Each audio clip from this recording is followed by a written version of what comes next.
ओम गुरुर्ब्रह्मा गुरुर्विष्णु गुरुर्देव महेश्वरा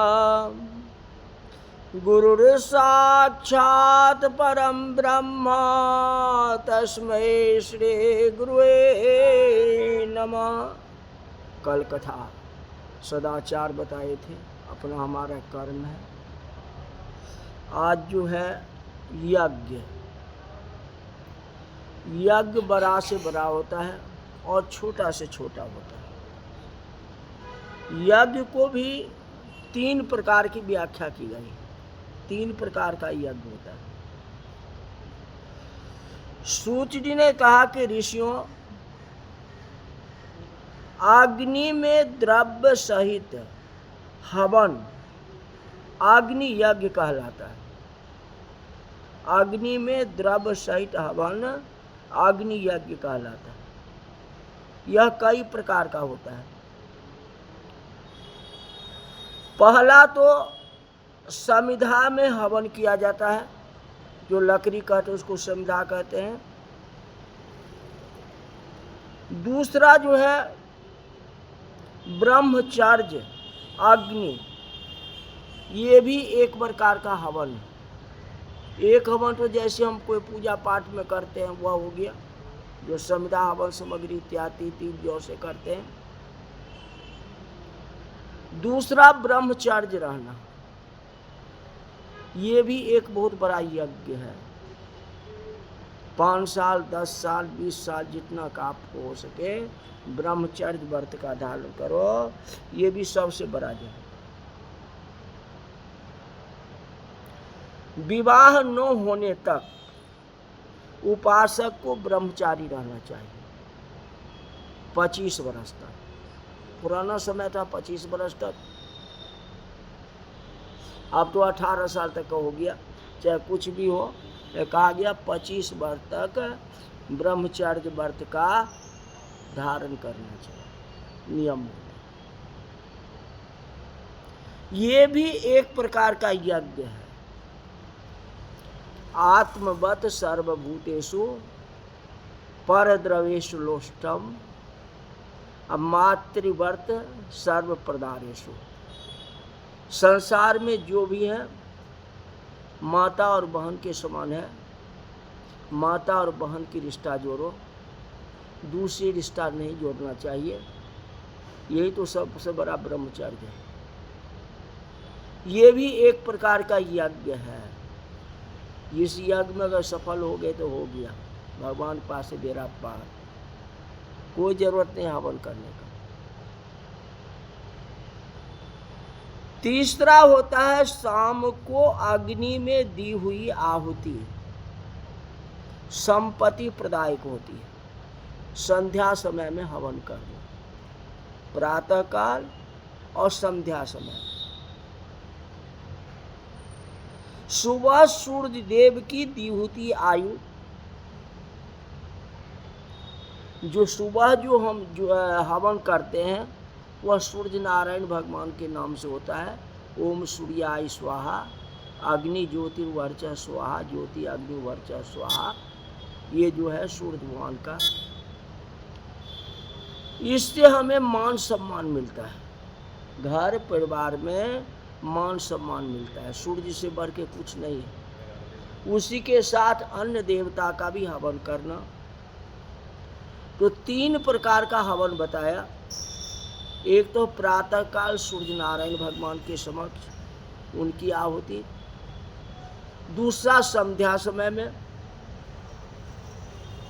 सुबह हवन करने से मान सम्मान और इज्जत मिलता है, और शाम को हवन कराने से सुख और संपत्ति मिलती है। और तीसरा जो है ब्रह्मचर्य व्रत का धारण करना, ये जो है सबसे बड़ा यज्ञ है।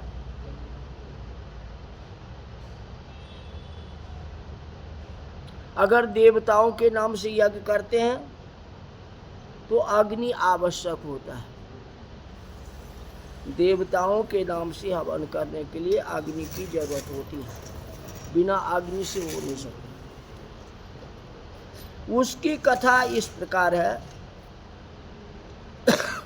संसार के प्रारंभ में शिव जी ने लोकोपकार के लिए वारों की सृष्टि की थी। वार मतलब 7 वार है, रविवार, सोमवार, मंगलवार इत्यादि। ये जो है शिव जी ने रचना की थी। और सबका स्वामी अलग अलग होते हैं। सूर्य का स्वामी अलग है, चंद्रमा का स्वामी अलग है, मंगल का अलग है, सबका अलग अलग है, ये कहा गया है। तो इन सबको आहुति देना, सारे देवी देवताओं को आहुति देना।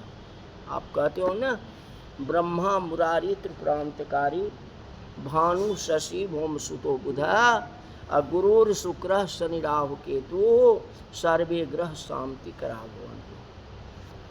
तो इस मंत्र जो है सर्वोपरि है, इस मंत्र से आहुति अवश्य देना चाहिए। दूसरा जो है प्रजापति के नाम से, संसार जिसके नाम से चलता है उनको हम प्रजापति कहते हैं, प्रजापति के नाम से।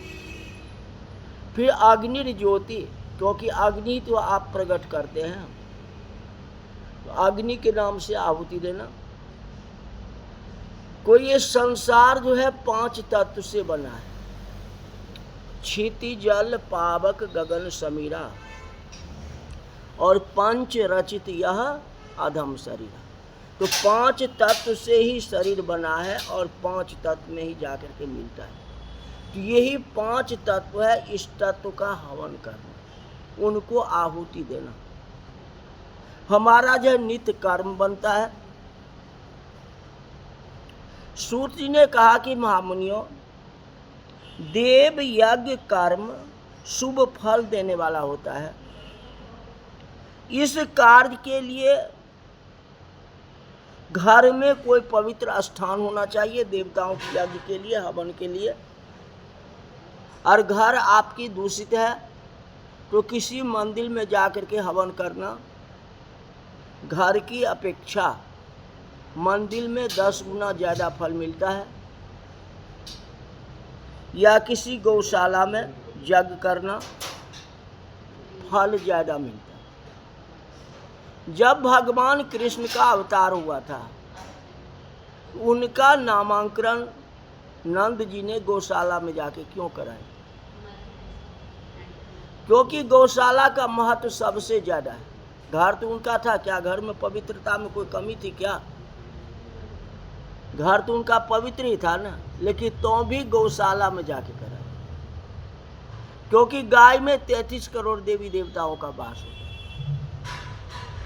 है। इसीलिए किसी तीर्थ स्थान में, किसी मंदिर में हवन कराने से 10 गुना फल ज्यादा मिलता है। जहाँ पर बेल, तुलसी या पीपल का वृक्ष हो, उस स्थान का महत्व सबसे ज़्यादा है, अधिक फल देने वाला है। देवालय का स्थान सबसे उत्तम माना गया है। किसी देवालय में हवन करने से 10 गुना अधिक फल मिल जाता है। सप्त भूमि जैसे गया तीर्थ, भूमि तट, बद्रीनारायण, काशी विश्वनाथ, यहाँ अगर हवन हम कराते हैं, देवताओं को तृप्त करते हैं, तो कितना फल मिलता है इसका वर्णन अवर्णनीय है। गंगा, गोदावरी, कावेरी, ताम्रपाणी, सिंधु, सरजू, नर्मदा, इसके किनारे हवन करना महत्व बहुत है। समुद्र तट सबसे उत्तम माना गया। समुद्र के किनारे अगर हवन करो तो इससे बढ़कर तो कुछ है ही नहीं, अधिक फलदायक है। देश के लिए, काल के लिए तारतम्य बतलाया गया है। सतयुग में देव यज्ञ से 100% फल मिलता है। सतयुग में 100% का 100%। त्रेता युग में 3/4 फल मिलता है, 25% कम हो गया। द्वापर युग में आधा है, 50%। कलयुग में तो केवल 1/4 ही रह गया, हवन का फल 1/4 ही रह गया। ये जो है शास्त्र सम्मत वर्णन है।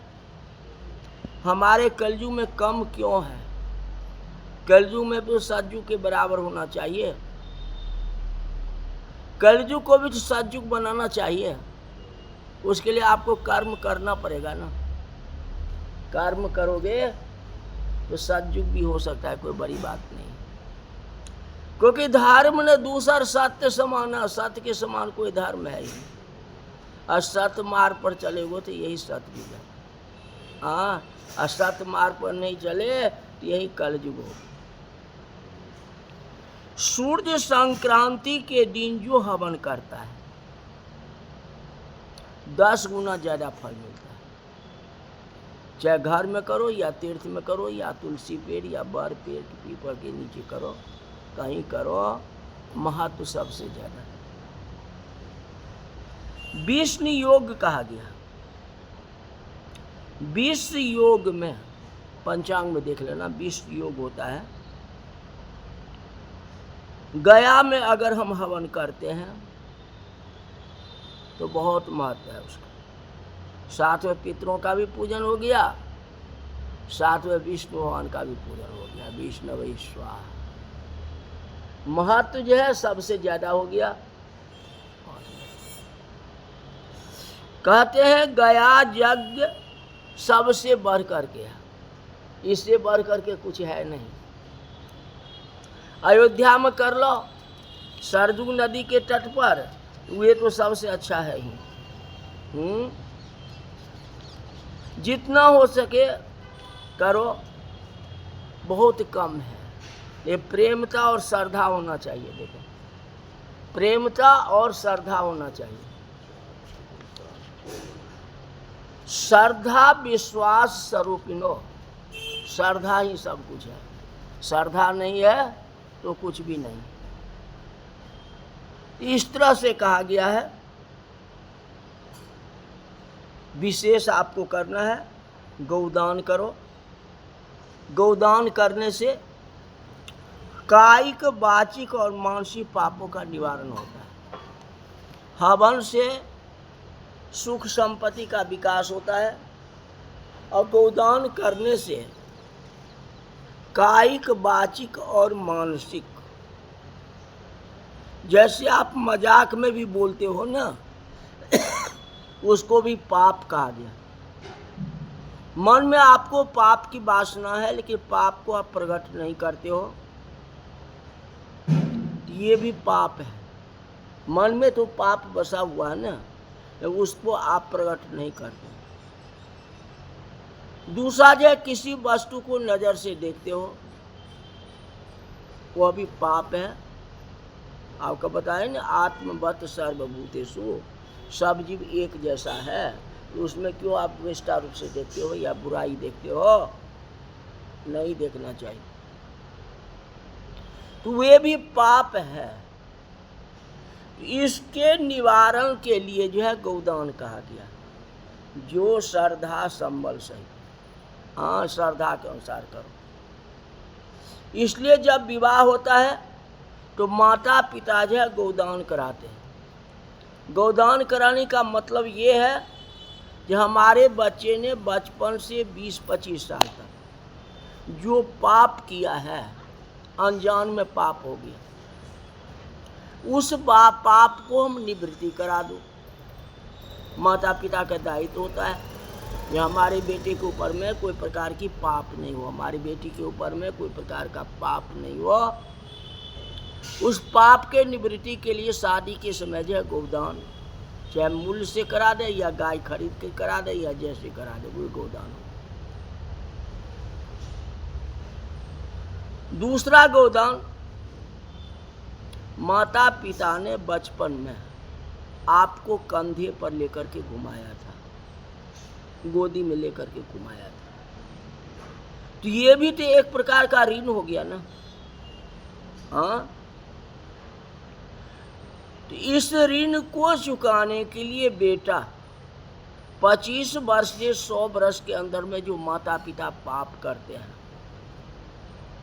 उसके निवृत्ति के लिए श्राद्ध में गाय दान करा दें, ये हमारे माता पिता के ऊपर कोई प्रकार का पाप न रहे। क्योंकि बचपन में आपको स्वच्छ करने के लिए माता पिता ने गोदान कराया था, तो आपका भी तो फर्ज बनता है कि अपने माता पिता के मृत्यु के बाद गोदान अवश्य करा देना चाहिए। कोई बड़ी चीज नहीं है, करो तो सब कुछ है। आजकल के ज़माने में 50,000 रुपया कोई बड़ी चीज़ नहीं है। देसी गाय लोगे तो 40,000 तक में हो जाए, 40-50 कोई ज़्यादा है। 2 गाय का दान होता है मृत्यु के बाद में, और माता पिता के नाम से 1 लाख का गाय अगर दान कर दिया तो क्या फ़र्क होगा।